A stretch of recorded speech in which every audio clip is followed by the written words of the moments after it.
Superwoman number 11, Kay Perkins writing and Jose Lewis on art. Just me reading this now. Yep.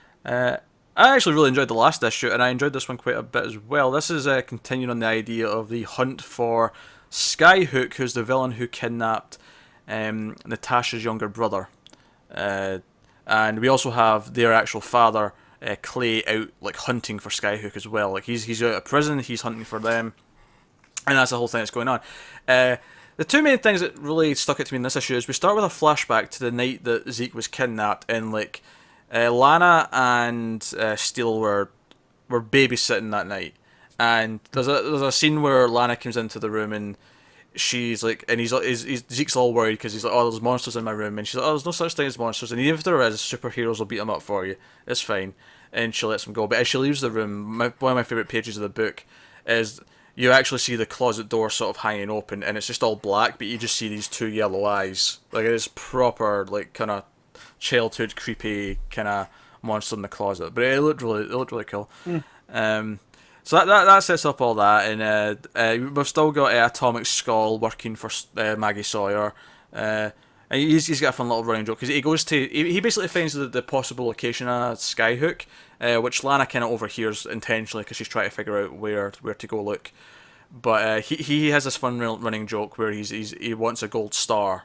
Like Sawyer gives him gold stars when he does good work, and at first it just sounds like he's joking with the villain that he's interrogating at the prison. But when he comes back, he actually turns to her and says, "No, about that gold star, you promised me."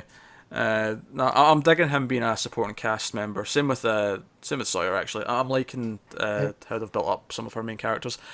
The big thing though is that once they find out, Natasha gets pissed at her because Lana tells her that they shouldn't be involved because they're too close to it, and they might do something they regret. Natasha's quite pissed about this, but John Henry understands. So Lana goes out on her own to find Skyhook, and they have a bit of a fight. She has her powers and with her suit and all that, and they fight, and it actually reveals a big weakness of her powers in this issue. Her suit is highly magnetized. And nice. They're fighting near a monorail, and the monorail that's there works on magnetism. That's how it keeps the train on the track. And she gets pulled down into the train tracks, and she can't get up. Now I do have a criticism about the art here. The art typically is quite pleasing. Actually, speaking of the art, I really like the art of the variant cover. However, Lana does not look like Lana on the cover, so there's a complaint in the sense that it's not consistent with what it should look like. But the actual art, as the craft of drawing something, it looks really nice. So just doesn't look like what it's supposed to. Exactly. But one of my problems with art here, just in terms of the timing. So as soon as she lands in the train tracks, there's like a train that looks like it's like 3 feet away from her, right?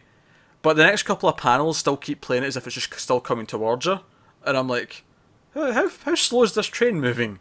I don't know. It feels like when she first landed, the train should have been like a good, off in the distance. You can see it's coming, and then build it that way. It felt like it was just playing too much of, it's almost there, just a little bit too much. But Skyhook gets away, and she thought she could handle this on her own. She gets to him before the police do, so they may not even see him there because he's already fled because she's shown up.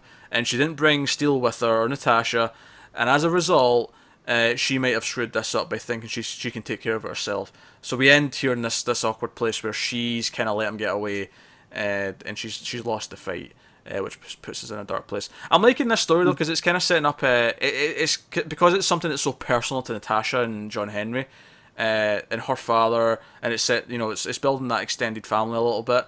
It's something that they care about, so it's given them some stakes. Whereas before, up until now, it's purely been the Lana show. They've been a supporting cast and they've been fun, but up until now, it's purely about her motivation, what she's going through. Whereas this is setting up some of them a little bit more. So I'm appreciating that.